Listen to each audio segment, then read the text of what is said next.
Hello, my name is Kayla Norol. My candidate number is 0391. This is my critical reflection for 25 Seconds to Life, in which I'll be making a director commentary. The film begins with the main character, which is unknown to the viewer at this point, running from another character who is dressed in all black. At this point, the audience may assume that the character in black is the antagonist and the girl running is the protagonist. We see the main character running for a really long time. This can mean that she has either something to hide or she's running from something that she doesn't want the antagonist to find out.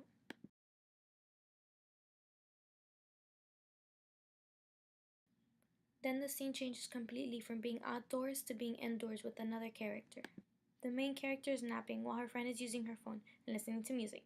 The character is tossing and turning, and the audience can assume that she is having a terrible dream. From this and how she breathed heavily when she woke up, they can also assume that the main character was dreaming about being chased by a dangerous person, which was the antagonist who was dressed in all black.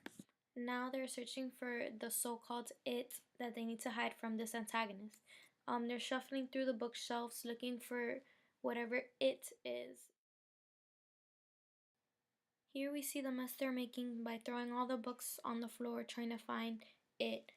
This can be seen as freaking out, anxiety, and stuff like that from trying to hide it or locate it so the antagonist doesn't find it.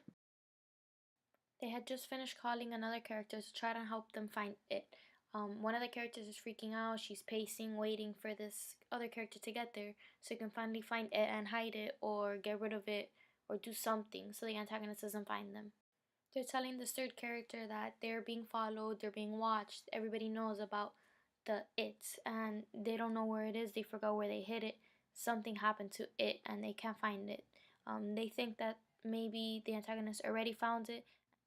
After the viewer hears the scream of the female, they see the main character drowned in a pool.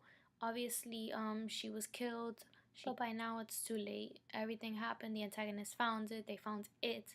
They found the protagonist. They killed her, even though she had nothing to do with this. Since this is only the intro, the viewer can't really tell who the characters are, what they've done, and why it is so important. If this film actually came to life, the viewer would grasp the idea of what can happen if someone follows the rules and what can happen if another individual does not follow the rules. The main character followed regulations and did everything she could to be close to a perfect A+ student, while the other female character rebelled and did as she pleased. In this scenario, the main character who followed all the rules is the one who ended up getting killed. It speaks to those who are constantly being told to stick to the rules and go along with what the rest wants. This film represents social issues that are going on today. The issue of death is very prominent. This film is open to interpretation as to whether the antagonist actually found the main character and killed her because of the so-called it, or because she committed suicide due to being tired of following the rules and having bad luck all the time.